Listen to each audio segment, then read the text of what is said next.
quando um país compra uma empresa, ele está comprando uma empresa ou décadas de conhecimento. É um pouco disso que eu quero falar hoje no Paranoics Podcast. Seja muito bem-vindo.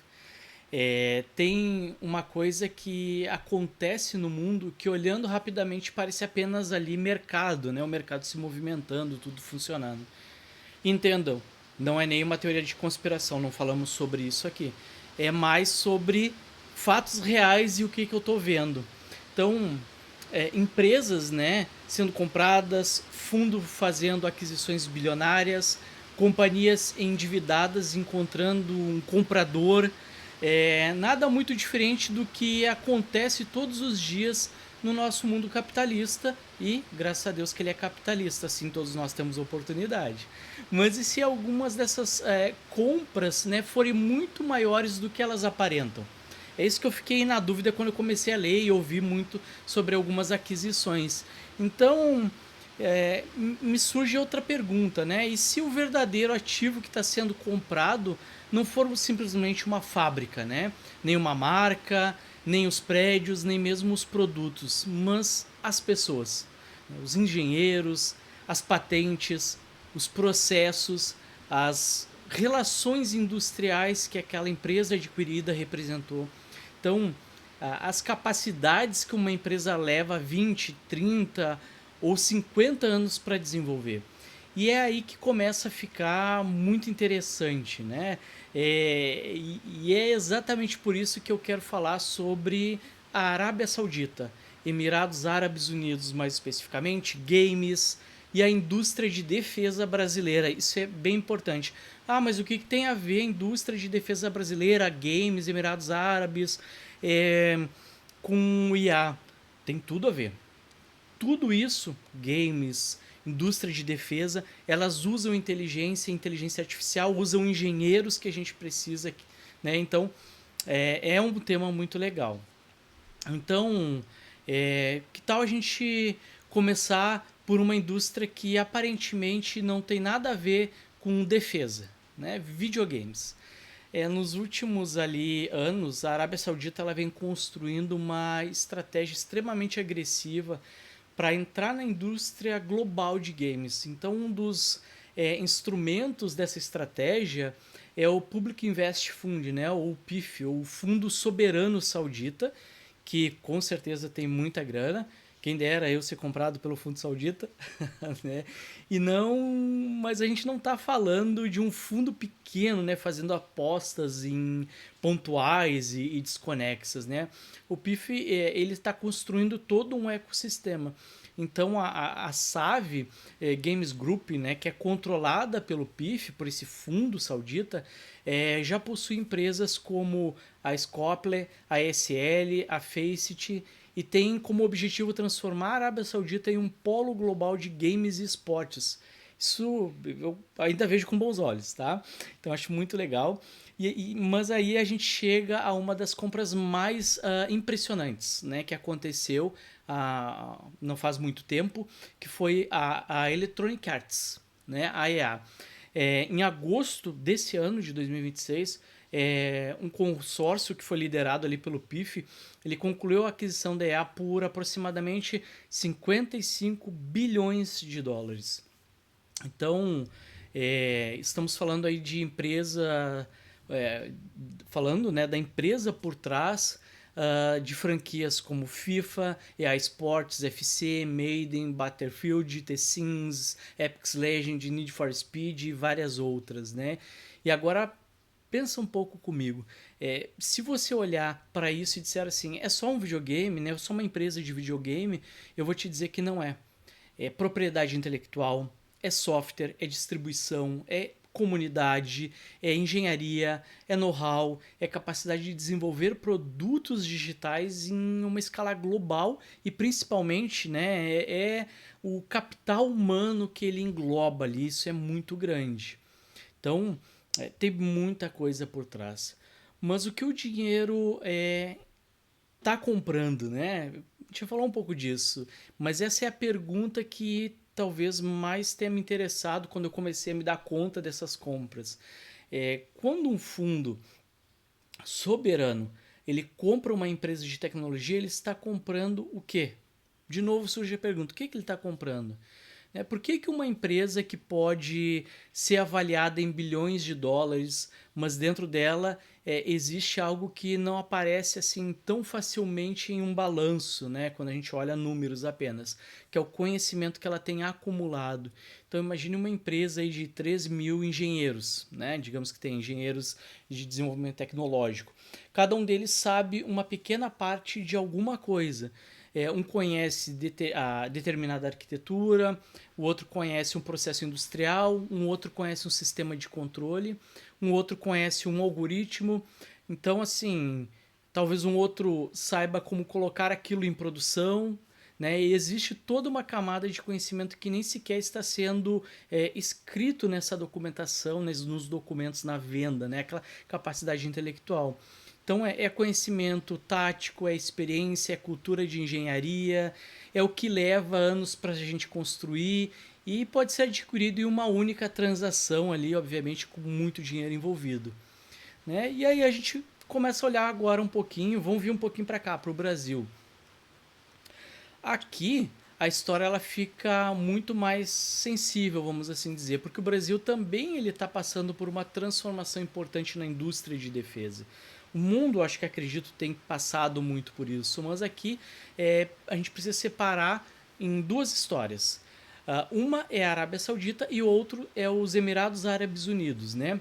E os dois fazem parte de uma transformação maior na região do Golfo. Então, os Emirados criaram a ED, né, um gigantesco conglomerado de defesa e tecnologia. E o Ed ele vem comprando participação e capacidade tecnológica fora dos Emirados, né? O que é de se esperar para um país que tem muito dinheiro e também quer investir, ter a sua defesa, ter suas operações. Então, no Brasil, isso já acontece com empresas estrangeiras, né? Uma delas é a Caer. A Caer talvez não seja um nome conhecido do grande público, talvez você esteja ouvindo hoje pela primeira vez aqui, né? Mas você descobre o que essa empresa fez, né? E aí a história ela muda um pouco. Então, assim, a Caer é a empresa que participou dos programas aeroespaciais e militares importantes para o Brasil, entre eles o projeto do Griffin, né, a transferência de tecnologia do Griffin. Então, teve também a participação ali em programas como o do Super Tucano, que é um avião que muitas vezes o pessoal ri, mas eu acho ele lindo, é um avião de defesa barato e eficiente. Ela está por trás também da participação em programas do KC-390 e outras aeronaves. Então, assim, é uma empresa estratégica importante se você for pensar em, né? Então, em julho agora de 2026, a ED anunciou a aquisição de 100% da Caer. Lembra que a ED é do Emirado Árabe? Então, ela comprou 100% da Caer. O valor, obviamente, ele não foi divulgado, tem muita questão de sigilo, talvez a gente encontre em um relatório acionário, algo do tipo, né? Mas o próprio Ed destacou justamente aquilo que interessa a ele nessa aquisição, né? Que é a capacidade de engenharia. Então, uma base consolidada no Brasil, uma equipe multidisciplinar, experiência em todo o ciclo de vida, né, de produção complexo, ou seja, a atividade, o ativo, né, não é simplesmente uma fábrica, é a engenharia que está ali dentro. E aí quando a gente olha muito, a gente pega a história do Griffin, né? Não sei se vocês conhecem a história do Griffin. Aqui, né, nessa história, existe uma ironia de certa forma interessante. O Brasil ele passou anos investindo em transferência de tecnologia através do programa Griffin. Então a Saab, né, que é francesa, se não me engano, afirma que o programa brasileiro ele envolveu capacitação de profissionais, profissionais brasileiros, né, em desenvolvimento, testes, produção e manutenção. E o Brasil chegou ao ponto de produzir o Griffin aqui em território nacional. Então, em março de 2026, ainda desse ano, inclusive, foi apresentado ali oficialmente o primeiro Griffin, né? E produzido aqui no Brasil. Então, assim, pense nessa sequência, né? O Brasil investe, forma esses profissionais, cria toda a infraestrutura, desenvolve fornecedores, porque tu precisa desenvolver fornecedores, né? O teu satélite que vão te suprir do que você precisa. Constrói toda a capacidade industrial, lança, né, a indústria aeroespacial, nesse caso o Griffin, e anos depois uma empresa brasileira que participou desse ecossistema é adquirido por um conglomerado estrangeiro. E aqui está a pergunta que eu acho que deveria gerar um pouco de debate, e fique à vontade em debater aqui. Né? O Brasil ele está apenas internacionalizando empresas brasileiras ou ele está internacionalizando a capacidade estratégica? Então eu tenho muito essa dúvida, né? E são coisas muito diferentes. Então, falando nisso, né, a gente pode passar para um próximo passo. Não sei se você já ouviu falar na Condor, SEAT, o ecossistema de defesa, né? E não é para isso, nessas compras, essas aquisições em defesa, elas não param na Caera. A Edge, ela também avançou no Brasil em outras áreas. Então a Condor, por exemplo, ela atua no segmento de tecnologia e equipamento de segurança e soluções não letais, spray de pimenta, gás lacrimogênio e outros. E ela é uma empresa muito gigante, ela vende para o mundo todo. E a SIAT, que é com dois T's mesmos, né? SIATT, trabalha com sistemas de mísseis antinavio. Então o Edge, né, esse grupo, adquiriu 50% da SEAT lá em 2023 e vem ampliando a presença industrial no país, né, nessa linha de defesa. Então, olha bem o desenho, né? Tenta imaginar esse desenho assim: aeroespacial, mísseis, sistemas não letais, tecnologia, engenharia, sensores, defesa e segurança. Isso começa a parecer menos como uma coleção de investimentos isolados e mais como uma construção de um ecossistema todo. Então, gente, é muito bacana assim. Eu zero política aqui, zero partidário, zero tudo, tá? Eu acho que eu estou falando de tecnologia e defesa brasileira, que é importante a gente ter, né? Todo país precisa ter isso. E aí a gente chega numa última aquisição, que é a Avibras. Né? Aí então talvez é o caso mais delicado de todas essas aquisições. Talvez eu pense assim, eu vi um vídeo de outras pessoas que pensam assim, inclusive. A Avibras é uma empresa brasileira histórica da indústria de defesa aqui dentro do território nacional. Então ela é conhecida, entre outras coisas, pelo sistema Astros e por sua capacidade em foguetes e mísseis. Essa empresa ela passou por uma crise financeira muito grave e entrou em recuperação judicial. Eu fico pensando às vezes, será que essa crise ela foi proposital para facilitar uma venda, motivar? Bom, não sei, a gente pode entrar em muitas conspirações. O que eu sei é que ela entrou nessa crise financeira gravíssima, né? Lançou uma recuperação judicial, mas agora, no começo de ano, em janeiro de 2026, a Vibras ela anunciou discussões avançadas com o Blackstorm Military Industrial, né, pertence à Arábia Saudita, para um possível investimento voltado à recuperação financeira da empresa. Mas a história ela mudou um pouco. Passando, né, isso foi em janeiro, entramos em agosto, foi anunciado um acordo para a compra da Vibras, a Aeroco, né, pela Global Investment, ligada aos irmãos Batista, né, muito conhecidos aqui pela produção de carne, né, industrialização de carne. E isso é importante porque mostra justamente um pouco desse dilema, né? Uma empresa estratégica ela pode estar quebrada, sem capital, sem capacidade de investimento, sem condições de manter os seus engenheiros, o seu time de engenharia, então aparece alguém disposto a colocar dinheiro em tudo isso do ponto, né, do ponto de vista econômico. Isso pode salvar a empresa, mas do ponto de vista estratégico, né, quem passa a controlar esse conhecimento, né? Eu não estou fazendo nada, eu estou trazendo só a informação real e original aqui, tá, gente? Então, abstraiam se tem algum, mas eles têm envolvimento político, tem... Ok, eu tô falando do cerne da coisa, né? Da existência, se a gente precisa de bons engenheiros, de boa engenharia.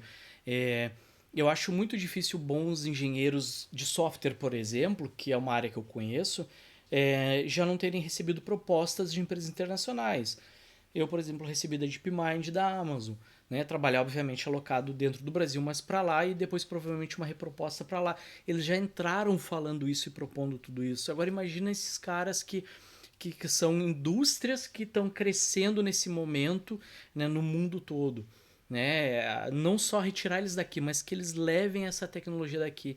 E quanto importante talvez fosse importante essa tecnologia ser daqui. Então, eu ainda sou ligado muito ao meio militar, então eu tenho algumas informações nesse nível e esse tipo de coisa me preocupa. Então, quando eu olho isso, eu entendo um paradoxo, assim, né? Então, aqui está um paradoxo que eu queria deixar para vocês, né? Às vezes, vender uma empresa estratégica pode ser exatamente o que permite que ela sobreviva. Não tenho dúvida disso. Porque conhecimento sem dinheiro também desaparece, né? Ele não existe, ele deixa de existir em algum momento. Uma empresa sem caixa, ela precisa demitir engenheiros. Sem engenheiros, perde capacidade. Sem capacidade, ela perde contratos. Sem contratos, ela fecha, porque ela não tem como se sustentar. Então, uma aquisição estrangeira pode significar, sim, empregos preservados, capital novo entrando, acesso a mercados, mais tecnologia, escala internacional, né? Então não vender só para dentro, mas para fora numa escala muito maior. Então não dá para simplesmente a gente pegar e dizer assim, a empresa estrangeira comprou, então foi ruim. Não, não é isso que eu estou dizendo aqui e não é isso que eu penso. Seria uma análise talvez extremamente superficial. Mas também não dá pra gente romantizar e dizer assim, entrou dinheiro, então foi ótimo, né? Porque existe o outro lado, que é o ativo invisível. Então imagine que amanhã você compre uma empresa brasileira de engenharia aeroespacial, né? Você compra os prédios, você, né, adquire a instalação física, mas isso não é o mais importante, né? Você compra os equipamentos, também não é o mais importante, mas você compra contratos, isso é importante. Mas aí não é ainda o principal, eu acho, dessa ação. Né? Você compra uma equipe de engenheiros que passou décadas trabalhando em projetos extremamente complexos. Agora você possui, né, depois dessa compra, uma capacidade que talvez levasse décadas para construir do zero, né? E esse ativo invisível talvez né, seja justamente o ativo mais valioso. Eu precisaria sair do zero e galgando cada uma dos passos, subindo cada degrau dessa escada de conhecimento. Mas quando eu trago isso, eu tenho uma aquisição disso, eu já trago tudo isso pronto, de certa forma. Muito nesse formato, a indústria de tecnologia trabalha. Quando uma empresa, talvez pequena, ela é comprada por uma grande big tech, uma empresa maior, muitas vezes não é só a solução que ela vende. Às vezes é a solução, às vezes é o time de engenharia que está sendo adquirido. Tem um nome para isso, eu não lembro agora. Então, eu falo muito, eu trabalhei em projetos de soberania. Soberania não é só ter uma bandeira, né? Isso é soberano. Né? Existe uma ideia que eu acho importante desconstruir de tudo isso. Soberania tecnológica não significa simplesmente uma empresa ter uma bandeira brasileira na fachada ali. Soberania significa ter capacidade de projetar, de fabricar, de testar, de manter, de atualizar, de formar pessoas, de desenvolver a próxima geração, seja tecnológica ou de engenheiros. Né? Porque se amanhã você depender de outro país para atualizar um sistema que é crítico, você pode até continuar sendo o dono da empresa, mas a autonomia estratégica ela diminuiu bastante, né? E talvez até suma. E eu acho que esse é o ponto que o Golfo, né, a região do Golfo entendeu muito bem. Talvez essa seja a parte mais interessante de toda essa história que hoje eu estou falando aqui nesse podcast, que é a Arábia Saudita, os Emirados Árabes Unidos, e eu sou fã deles em diversas coisas. eu ainda quero ir lá para andar naqueles lugares e prédios, né? Eles têm uma quantidade gigantesca de capital, né? Mas capital sozinho não cria conhecimento. E esse é um exemplo, né? Então a estratégia possível e mais palpável para o momento é comprar conhecimento, comprar empresas, comprar participações, comprar propriedade intelectual, comprar acesso a mercados, atrair engenheiros, construir centros de pesquisa, criar capacidade industrial. Então, transformar dinheiro em conhecimento, porque o conhecimento vai gerar mais dinheiro de uma forma ou de outra. E uma forma extremamente rápida de acelerar décadas de desenvolvimento é essa. Então, o mesmo movimento indústrias diferentes, né? Se você for ver, eu falei de aeroespacial, defesa, games, software. E agora, né, a gente voltando, né, para os games, porque talvez você esteja pensando assim, mas poxa, tu falou em games, aí depois tu falou em defesa, depois tu falou em software, mas o que a Electronic Arts, né, tem a ver com Griffin, mísseis e defesa e tudo isso que eu estou falando? Talvez mais do que pareça. São indústrias diferentes, existe uma lógica comum nelas. Capital compra capacidade. Então, nos games, software, propriedade intelectual, engenharia, distribuição e comunidades. Né? Veja só. E quando a gente olha para a defesa, ele compra engenharia, propriedade intelectual, produção, sensores, sistemas, integração, conhecimento específico. Em ambos os casos, existe uma coisa extremamente difícil de comprar no mercado hoje: tempo. Tempo para eu sair do zero e começar e aprender e a produzir, ou tempo adquirir algo e que já está pronto, já está muito encaminhado e eu simplesmente utilizar e desenvolver a partir dali. Então você não compra 30 anos de experiência simplesmente contratando um engenheiro. Você precisa construir uma organização que acumula 30 anos de experiência ou comprar uma organização, que é o caso que está sendo feito por esses grupos, né? E se eu estivesse no papel deles, eu faria o mesmo. Não mudaria nada, a minha estratégia seria exatamente essa. Então, dito tudo isso, surge uma pergunta que é incômoda, né? Então, eu não quero terminar esse episódio, né, dizendo os árabes estão comprando o Brasil, porque não é isso, não tem nada a ver com isso. Isso seria sensacionalismo e a gente não faz sensacionalismo aqui. Também não quero dizer que é tudo ótimo porque entrou investimento e a gente salvou indústrias importantes. Também seria simplista demais. O que eu acho que a pergunta, né? Eu acho que a pergunta é outra. O que estamos vendo? O que a gente está vendo? Né? O que a gente está vendo? O que a gente está vendendo, no fim das contas? Acho que essa é a pergunta. O que a gente está vendendo? Né? A gente está vendendo uma empresa, ou estamos vendendo uma capacidade, ou estamos vendendo um ativo financeiro, ou estamos ali transferindo conhecimento estratégico, estamos recebendo investimentos para construir a próxima geração, né? Ou estamos vendendo a geração que levou décadas para a gente construir.